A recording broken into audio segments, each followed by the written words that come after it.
roaming item? Ipapaintindi ko sa'yo para makarelate ka sa nagtre-trending ngayon na sinabi ni Omay Venus. Panoorin mo to.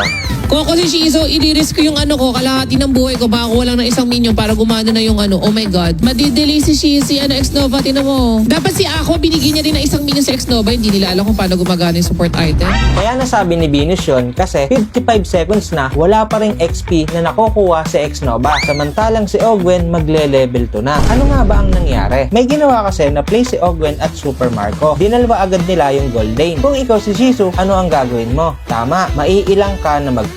Dahil nga hindi nag-clear si Shizu, wala siyang makukuhang gold. Dahil nga wala siyang nakukuha na gold, ganun din yung roamer. Kasi kung mababasa niyo ang roaming item, sa loob ng 8 minutes, hindi kayo magkakaroon ng gold at XP kapag may malapit kayo na teammate. Ano pa ang isang passive ng roaming item? Bibigyan ka nito ng 8 gold or 20 XP kapag ikaw yung may pinaka-lowest na gold. Siguro mas nagegets nyo na. Dahil na-present si Shizu at si X-Nova naka-roam item na walang makukuhang gold sa 8 minutes, ibig sabihin pala, pantay ng gold si Shizu at si X-Nova. Kaya hindi gumagana yung roam. Kaya kahit magwa 1 minute na, hindi pa rin nagkakaroon ng XP si X-Nova. At ayun ang pinopoint ni Omay Venus na sana nag-sacrifice na lang ng HP si Shizu para makakuha siya ng gold at gumana ang roaming item ni X-Nova para hindi siya madelay sa level. At yung mga pinipili naman nila na roaming item na indie, favor at encourage, design na lang yon. Huwag mo nang tatanungin, Boss Ben, bakit ba nagro-roambots yung iba? Hindi naman sila roam. Yun, alam mo na. At hindi mo na rin itatanong sa akin kung bakit nga ba nagro-roam item yung mga gold, XP, mid lane kapag 8 minutes na. Para in case na mahuli sila sa gold, nagkakaroon pa rin sila ng XP at gold per second. At yun lang, hindi ka na ma-OP ngayon sa nagtre-trending na laban ng A2Ren at Falcons. Makakapag-comment ka na. Tandaan mo lang, gumagana ang roam item kapag ikaw yung may pinakamababa na gold. Kaya kung ayaw mong ma-OP sa mga usapan na ganito, huwag mo kalimutan mag-follow ha. Sana may natutunan kayo. Sana makatulong.